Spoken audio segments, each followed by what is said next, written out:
Welcome to Sex Ed with DB. I'm your host, DB. Let's get into it.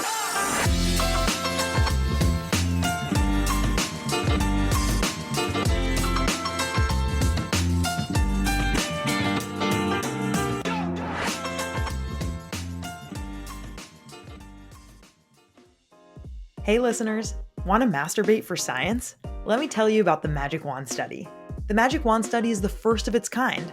There is little research on sexual health, and the research that is available often focuses on sexual dysfunction.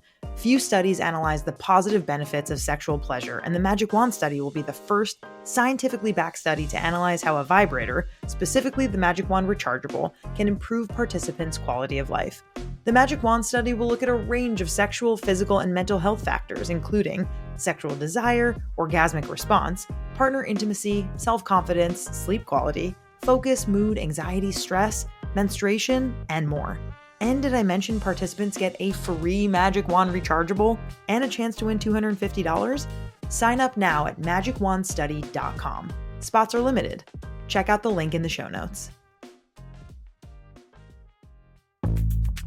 Hi lovelies, I'm sex educator Ruby Rare.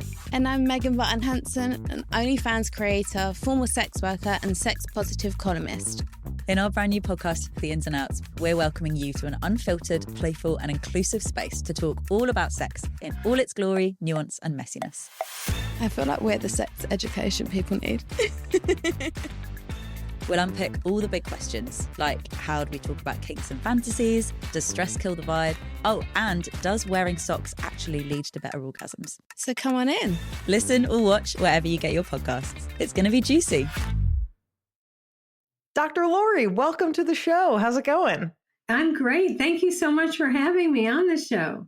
I am thrilled for you to be here. You are someone who I have been following for quite some time now and just can't wait to get to know better and learn from you today. Well, I'm really excited to be here. Thank you. Let's go ahead and get started. Why don't you go ahead and introduce yourself and just tell us about your work and who you are?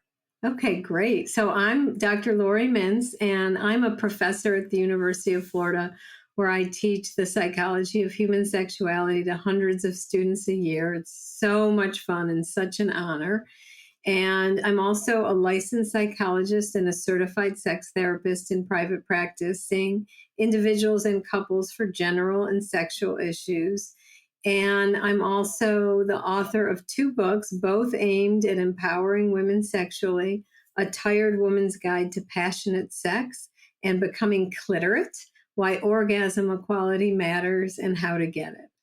You're very busy, it seems. You have Yes, a lot I am. going on. You have no free time. It's all about pleasure. That's awesome. I would have loved to have you as a professor. Your students are very lucky, and I hope they know that. Well, thank you. I'm very lucky as well. They're wonderful. And I learned from them as well. Of course. Yeah. Teaching is so fun and very rewarding. And if you've been doing it for as long as you've been doing it, I'm sure that you've met so many amazing people who I'm sure have become your colleagues in some capacity, or people who you're working alongside, which is very special. Definitely. I have so many former students I'm in touch with and who've gone into the field, and it's wonderful to go from student to friend and colleague. Yeah, very special. Talk to me about what your sex ed was like growing up. I want to know what made you so passionate about this work and how did you get here? I have to credit my mother, to be honest with you. So, I didn't have sex ed in school. My sex ed was, pretty non-existent in terms of any kind of school or religious based. But my mother was unusually sex positive and very open about sex. The story I love to tell about her, there's so many, but the one that I love to tell about her is I was about maybe like 8 or 9. And she used to take these baths at night, and we would all know we weren't supposed to talk to her during a bath. But one day I was very anxious. So I knocked on the door. I was like, I have to talk to you. She's like, it's my bath time. I was like, please, it's so important. She's like, come in, And I said, I have to tell you what I've been doing. I've been touching myself down there. She goes, that's what you interrupted my bath for? Everyone does that. Just make sure you close your door. Now leave. I'm taking my bath. Just like very very nonchalant. And she was, very open about sex. And so, I think I never really had on my own radar to become a sex therapist or to write about sex. But when I became a psychologist, I soon learned that even psychologists have no training on sex. And so I started, self-educating beyond just, what was in the literature, et cetera. And I was naturally comfortable with the topic.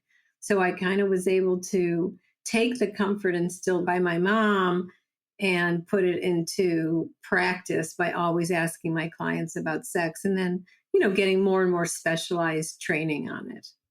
Yeah. Wow. What a beautiful start to just for your mom to just say, hey, that's normal. You just go do your thing. I think that's very special. I can totally relate. My mom is an OBGYN. And so I had an awesome upbringing. I always say, we talked placenta over pizza, like at dinner. She would just I love that. come home and just talk about her deliveries. And it was just part of normal life conversation. So I think that makes sense that you were kind of like, oh, wow, this is so interesting to me. And yeah, you want to make it your life's work. That's really great. You mentioned your book, one of your books, Becoming Clitorate. I want to hear a little bit more about that and the frameworks that you share in it. And included in that, I want to hear about the orgasm gap, right? Like what causes it, how to close it, both culturally and individually. So Becoming Clitorate is a combination of feminist analysis and self-help to close the orgasm gap, both individually and culturally. So let's start with what the orgasm gap is. And that is the consistent finding in the scientific literature that when cisgender women and cisgender men get it on, the women are having substantially fewer orgasms than the men. Just to illustrate with one study, 39% of women versus 91% of men said they usually orgasm during a sexual encounter. Whoa!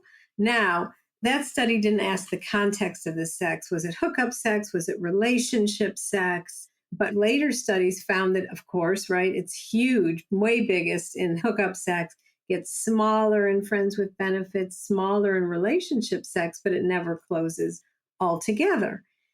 And many people will say, oh, it's because women's bodies are difficult or elusive to make orgasm.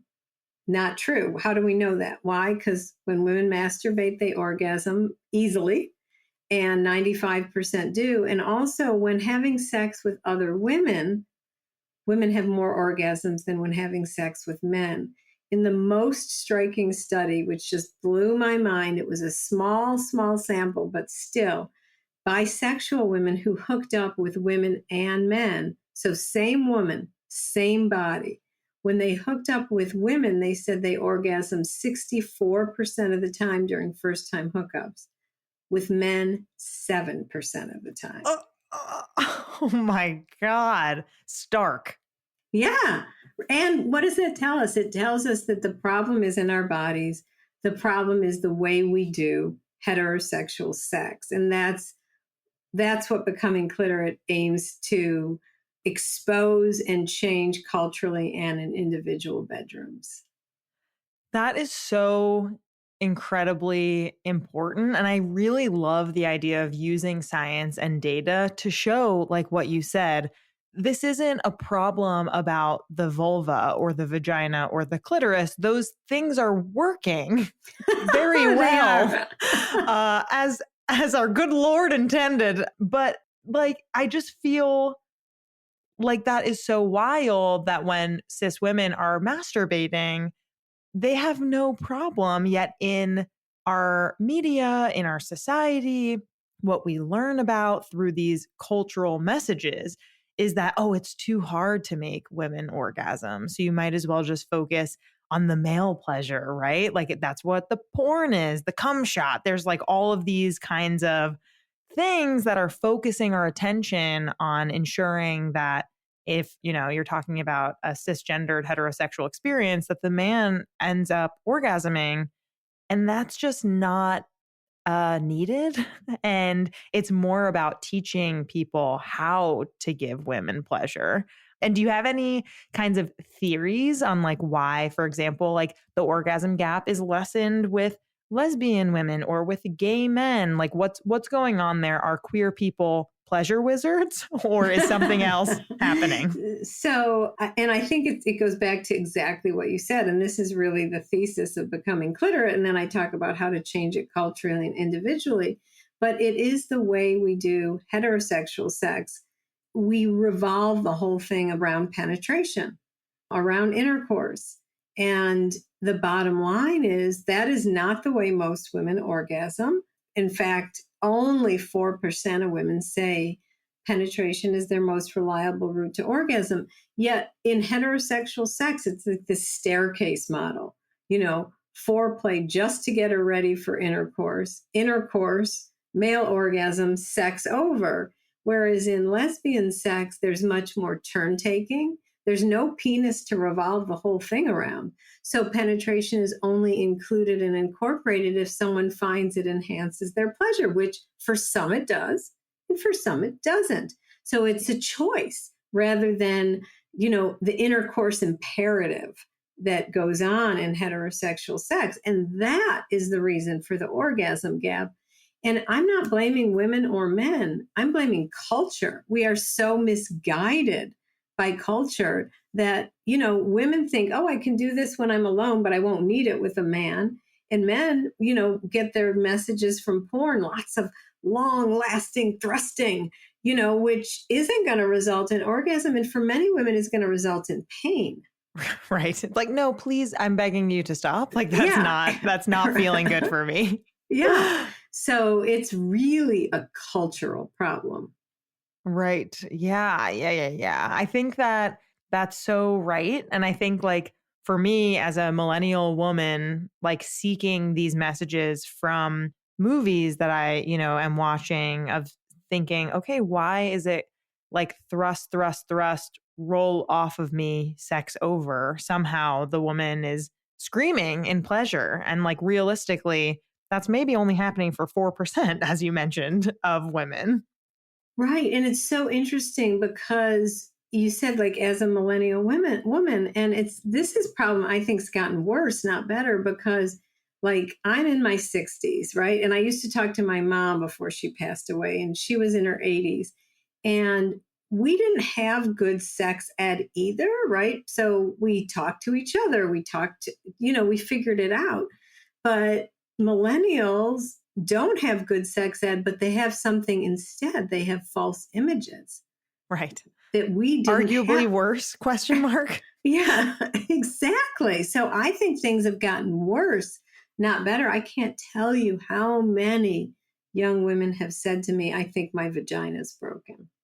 Oh, that's so horrific that we are failing these women and these people to not let them know, number one, that their experiences are common, not normal, but common, that they deserve pleasure, that masturbation is sex with yourself is sex, and we should treat it as such. I want to save it till the end to ask you maybe like what are some tips and tricks to close the orgasm gap. We'll make the listeners wait. We'll make them wait. I know that you have a TED Talk with over 1 million views called A New Sexual Revolution for Orgasm Equality. And I also know that you did this amazing homework, which we're very grateful for. And we would love for you to do a 2 to 3 minute version of that TED Talk. Give us a little piece right now.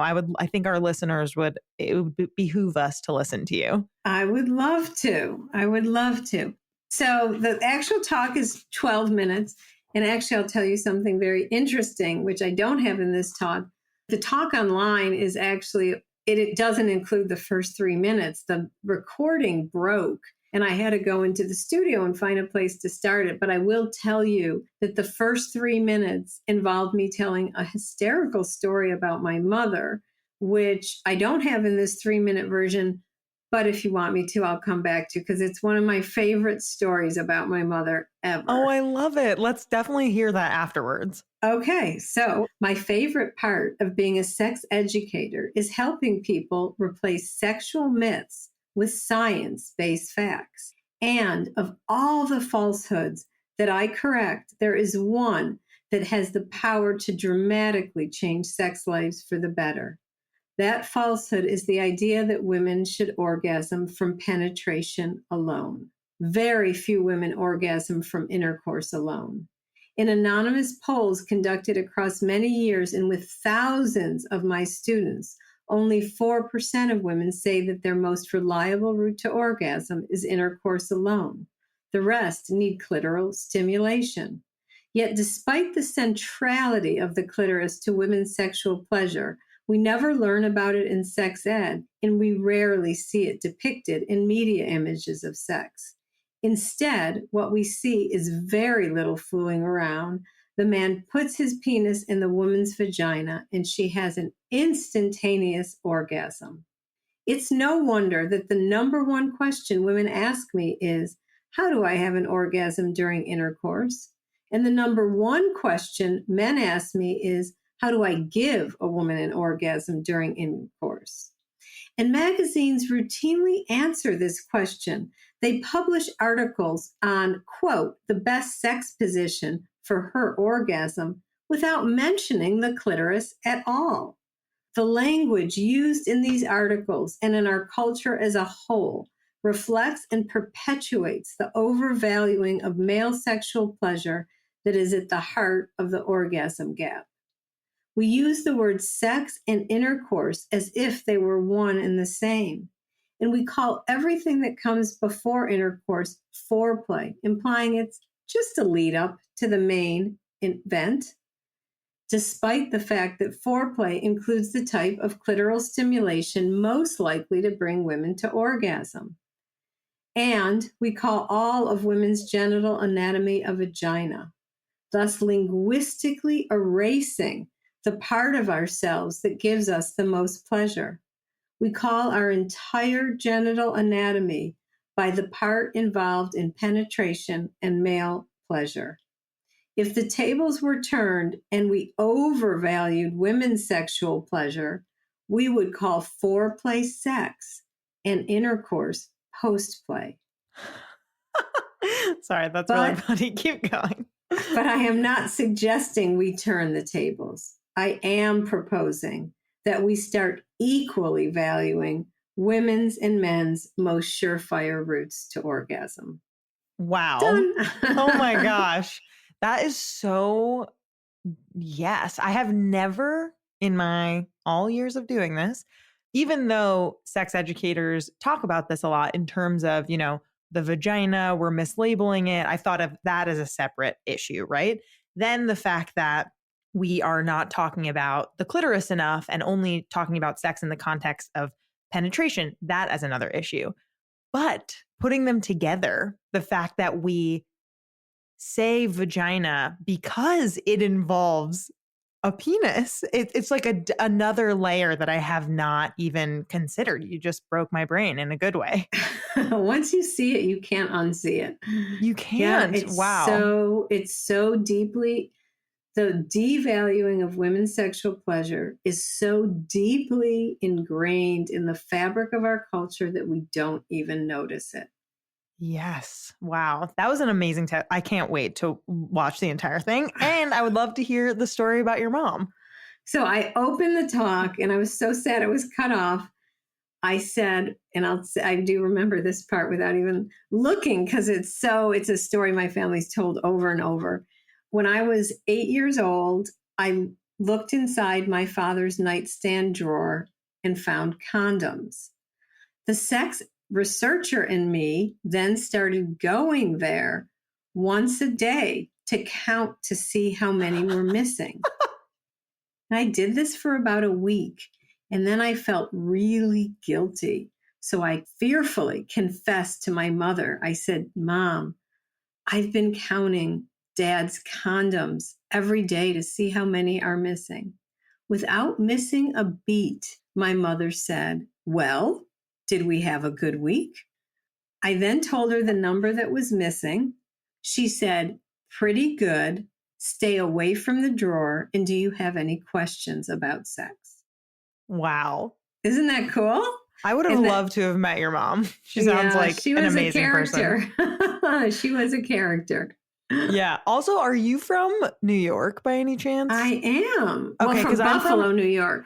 Okay, I'm from Long Island, so I can just sense, like, I'm also Jewish. I don't want to. I don't know. I don't want to am assume. Jewish. Yes, You yes, know, yes. you feel I'm like you Jewish can and know. from New York. Yeah. We have a kinship, and so I feel, you can. I'm also pretty good with accents, and you do sound like a New Yorker, even though you're from Buffalo, which is interesting. But I think there's something special about New. Did your mom grow up in New York? I was going to say about New York She was born in moms. Buffalo and never left. Okay, so New York Yeah. Jewish moms, very New particular. York, yes, a very small slice of the pie, seemingly quite comfortable with sex, right? That's right. Yes, And their and just bodies, and their yes, bodies. totally. Yeah, love that. Love that we have that in common. That makes That me is feel so very happy. cool. Yeah. It makes me happy too. Yeah, that's amazing. Love your TED Talk. Can't wait to tune into the full version. Switching gears a little bit, I want to talk about your other professional side, which is that, again, you're a licensed psychologist for over 30 years, 30. Holy cow, that's incredible.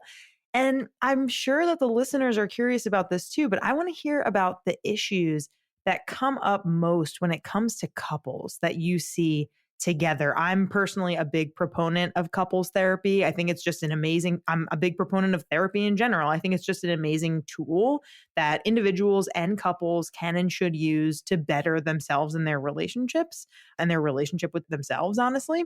And I'm curious about what tools seem to work very well for these issues also that come up. Yeah, well, I'm glad you're a big therapy proponent. I am too. I feel like if you find the right therapist and you show up with an open mind and an open heart, it can really change your life and your relationship. And a lot of people do come to me for that personal growth, but mostly I see people in distress. And when I see them in distress, it's usually around sexual issues, right? Because people know me for that. And the women I see often come for one of two reasons or three. One is, well, it's low desire, like not being interested in sex anymore. That's why I see a lot of like women over 35 for that. Then I see a lot of young women for lack of orgasm, can't have an orgasm with a partner or sometimes alone. I see a lot of couples because they're just gave up on sex. It's so rare and it's gone so long that they really don't even know how to approach it anymore. Maybe they get in their heads about it. Yeah, exactly. And the longer it goes, the harder it is. I also see a lot of trauma survivors and kind of who want in later form of treatment to deal with the effects of the sexual assault or sexual trauma on their sex life. But mostly it's orgasm issues in younger women and diminished desire and lack of sex in longer term couples. Yeah. That's kind of a large range, though, of topics that you cover, different kinds of folks who approach you. I'm wondering, is there kind of like a universality to the work that you do in terms of the tools that you offer them? Is it really individual? Like, talk to me about the kind of the, not necessarily the individual treatment plans, but just like common themes that come up that people find helpful. That is such a good question. So there are some things, right? Like I wouldn't give the same, homework or information or ideas to someone with low desire as someone with orgasm. But here's what cuts across all of it is learning the truth, right? Like a lot of times people think they're broken because they don't have information based in science about how bodies work, how sex works. So really like blowing myths and helping people feel normal. That's a big part of the therapy. Another part is giving them information that they're not privy to around desire, around orgasm. And then like some really specific strategies, homework to go home and try. And honestly, two things that cut across almost every client I see is letting go of shame around sex, around being normal. And with every couple I work with, the universal thing is communicating better in and out of the bedroom. Hey, Sex Ed with DB listeners, DB here, and I need your help to make this podcast exactly what you want. We've put together a quick listener survey to find out what matters most to you, so we can cover the topics that you care about, find sponsors that match your interests, and create a podcast experience that's perfect for you. Plus, as a thank you, you could win a $100 gift card from Lion's Den. Your email is optional, so you can stay anonymous if you'd like. Just hit the link in the show notes and help us make Sex Ed with DB the best it can be for you.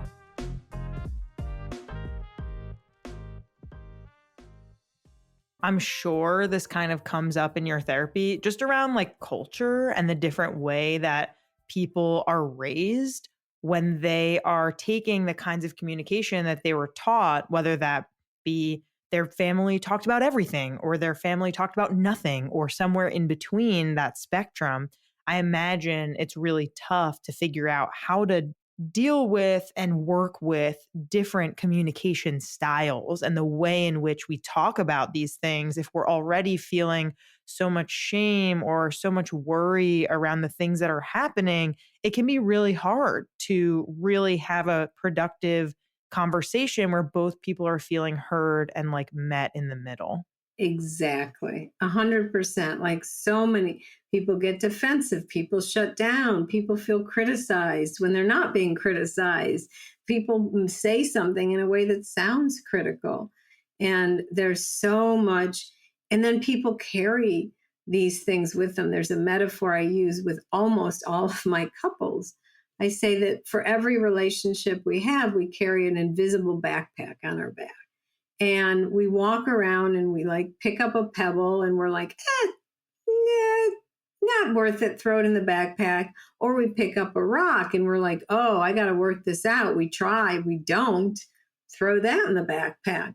And by the time people come to me, they're either ready to throw the whole backpack away or they've started taking out these old stones and they're throwing them at each other. So I tell my couples, one of the things we need to do is teach you good communication skills.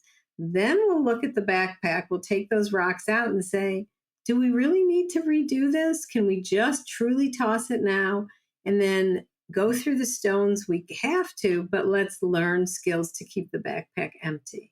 I love that metaphor. I think that's super helpful, a really helpful way to think through like trauma and like if certain things are like worth it. You know, I think of certain things in the sense that, am I going to care about this particular thing maybe in like 3 days?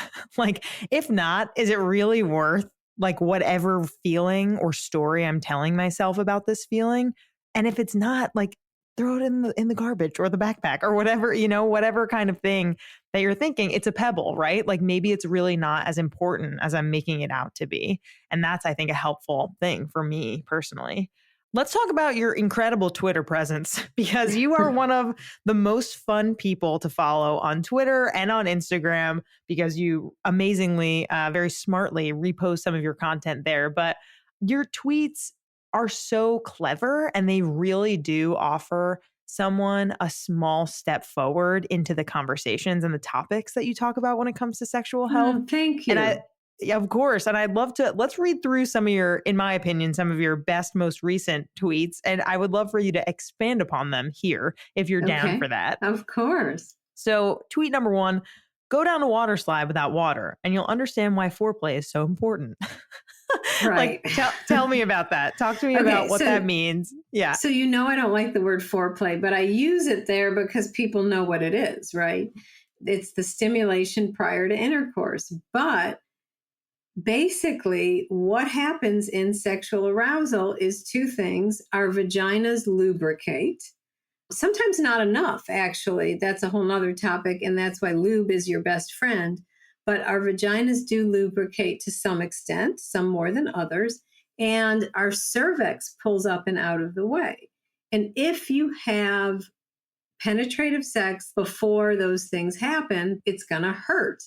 And why? Because if there's no lubrication, it is like going down a slide with no water. It hurts. And so that's the lesson is like take time to build arousal. And I think I also talk in the caption about lube being your best friend as well.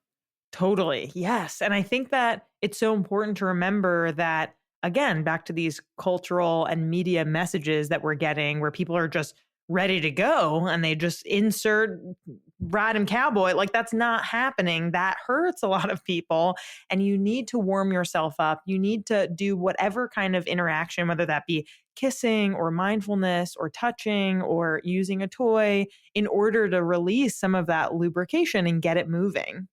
Absolutely. And in fact, this is really sad to me. 30% of women say they had pain at their last instance of penetrative sex. And most don't say a word. They just push through. They think it's normal. They think it's normal. And I say, if it hurts, stop.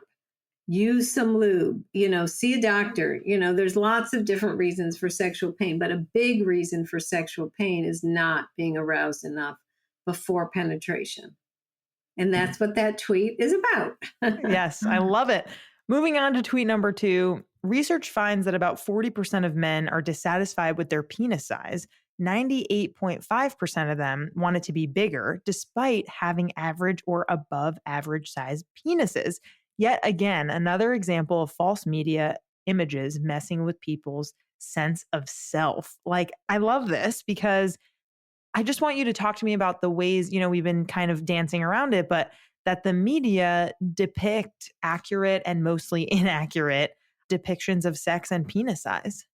Right. So we talked when we went over the 2-minute TED Talk that he puts it in and she has an instant orgasm. But the other things that porn portrays are very large penises. The men in porn have penises that are in the that's why they're chosen, like the upper 1% of penis size. They're professionals in the penis size game. Exactly. And so many men feel so insecure about their penis size based on this. And it's so sad because it's so interesting too. I mean, I just did a survey with my class and I was like, and there's been studies like this, I've just repeated with my class, but asking the women in my class, what's most important to you during intercourse? Not one mentions penis size. And then when I asked, is penis size important? And basically, and if it is, do you want it to be big, medium, or small? Everybody was like, average is fine. Because too big medium, hurts. I'll take medium. Yeah, I'll take a medium there. And so if men knew the truth instead of what's depicted in porn, they would have fewer sexual problems, because for men, a lot of sexual problems are due to performance anxiety, embarrassment, worry, shame. And a lot of it comes down to penis size anxiety. Totally. Yeah. And I think this is a perfect opportunity to bring up porn literacy, right? Like in sex ed classrooms I've taught at high schools, senior year of high school, that is a perfectly appropriate time to start talking about porn literacy. Even too late, honestly. Like if I had a choice, it would be like 9th grade, where students are realistically have already encountered pornography in their lives. Yes. They need to know it's not realistic and that it's a tool to use for fantasy and to get yourself excited sexually. And it's not realistic and it won't depict your real life sex, most likely. I just love that you're doing porn literacy. That is, you're singing my song, because I think that if we had better sex ed that included, because porn is here to stay, whether you are pro, against, medium, whatever. But it's here to stay. So what do we need to do? We need literacy. And so I'm so impressed that you're finding a way to teach that in the schools. That's amazing. And we so do get a lot of pushback, as you imagine. Even before I lived in Oakland, where I live now, I lived in Brooklyn for 2 years. And even in, liberal Brooklyn, parents have an issue with you teaching their kids about porn literacy, because all they do is see those 4 letters, PORN, and they are out. They are worried that you're going to be showing porn in the classroom or whatever they think is going to happen. They think for some wild reason, even though their kid has had a smartphone since the 4th grade, that they haven't accessed porn before. Like it really should be like a wake up call for parents. Like if you're a parent listening, the average age that a young person first encounters pornography, I believe, is 11. I think it might even be earlier than that. I'm sure there are recent stats on that. But, not to say all 11-year-olds are watching a ton of porn, but don't we want our kids to be prepared for them to be able to say, oh, I see that that is happening and that makes me feel a lot of feelings. But I know from learning in sex ed, like that's not real sex. That is entertainment. Exactly. And speaking of tweets, this wasn't mine. I took it from someone, I don't know who said it, but you wouldn't teach a kid to drive from a Fast and Furious movie, right? Exactly. But that's how we're teaching kids about sex, is via media, via porn. Right. We had a guest on the podcast in one of the first couple seasons, and she is an adult performer, and her name is Mia Little. And she said that exact analogy of like, you're not going to be teaching kids sex from 0 to 100 driving a Ferrari. Like if you're going to teach them how to drive, they're going to be in like a beat up Toyota going pretty slow. And like, that's how it should be. Pornography is 0 to 100 in a Ferrari. Like that doesn't make any sense. You're not teaching a kid to drive like that. Yeah, exactly. Okay, we got one more tweet. This was one of my favorites because it made me laugh super hard. As a sex educator, people often ask me, how does lesbian sex work? My answer, both people have orgasms. So I think this is a perfect opportunity. Also, if you could talk a little bit about closing the orgasm gap and really what that looks like. Yeah, so that tweet is about the studies we talked about and why do lesbians have more orgasms? Why is there not, why is there a gap between heterosexual and lesbian sex? I said earlier, because there's turn taking, because it doesn't all revolve around the penis. Nobody's supposed to come at the magical instant moment in time, etc. And there's more communication. People say, oh, it's because if you have a clitoris, you know how to touch one. That's not true, because everybody needs something different. But maybe having a clitoris teaches you need to ask what your partner wants. So how do we close the orgasm gap in individual bedrooms? That's the self-help portion of Becoming Cliterate. And it has like 4 chapters. The first is the sex organ between your mind. You need to think sex positive thoughts, be aware of your sex shame and negativity and get rid of it. You mentioned mindfulness. That's putting your mind and body in the same place. It's not that easy to do. It takes practice, right? But we know that you can have an orgasm when you're thinking, do I look okay? Do I smell okay? Am I going to come? You have to be immersed in the moment. So that's part of it for yourself. Then the next thing is masturbation. We talked about that earlier. But masturbation is the most empirically supported, scientifically supported technique in sex therapy. You send someone home to figure out what they want, right? And then they learn. But then the issue is transferring it to partner sex. And there's 2 self-help strategies for that. One is communication, right? Talking about what you need in and out of the bedroom. And then the other is changing the sexual scripts. No more, foreplay just to get her ready, quote, sex, meaning intercourse, male orgasm. Change the script. She comes first. That's the name of a book by Ian Kerner, by the way, it's an oral sex how-to manual, but that's not the only she comes first script, right? It could be oral sex for her, she orgasms, intercourse for him, or oral sex turn taking, or stimulation with a vibrator, she comes, then intercourse, or she comes second. So enough fooling around that penetration is pleasurable. He has an orgasm. Then use the vibrator on her. Or if you want to come together, and I don't mean at the same time, during the same Nearly act, impossible. Exactly, because you can't be, first of all, we don't orgasm that way. And second, you can't be mindful when you're like 3, 2, 1, let's try to do it together. Like it just doesn't work. It's just crazy. So, but there are ways you can come during the same act.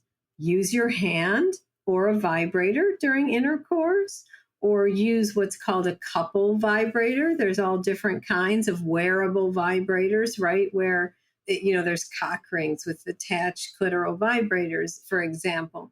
So it's changing the script. So work with your mind, learn your body, communicate your body's needs, and let's do sex differently. That's how we close the orgasm gap in individual bedrooms.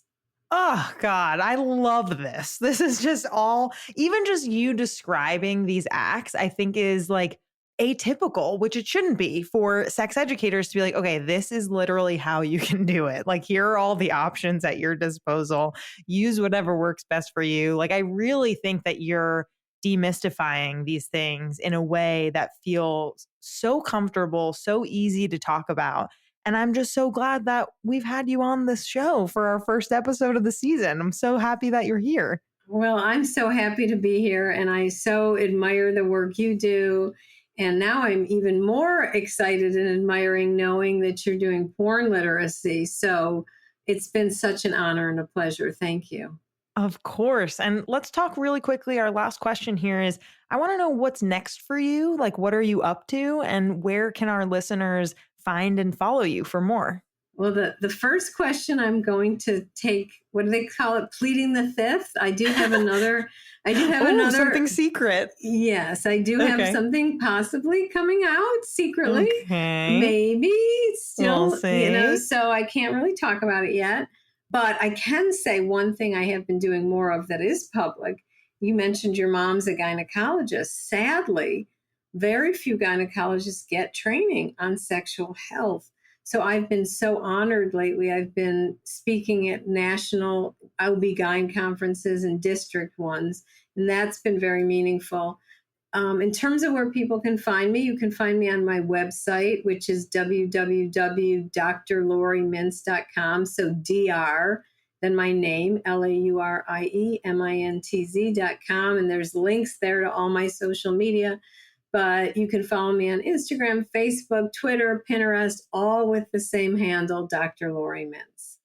Dr. Laurie, thank you so much for being on. I can't wait to continue the conversation offline, collab a little more. I don't know, listeners, stay tuned. Maybe we'll be doing something together at some point in the future, because I think that you are such a force, and I'm so lucky to be chatting with you and connected with you and learning from you. So thank you so much for being on today. I would love more connection and collaboration. So let's definitely talk about that. And thanks for having me on.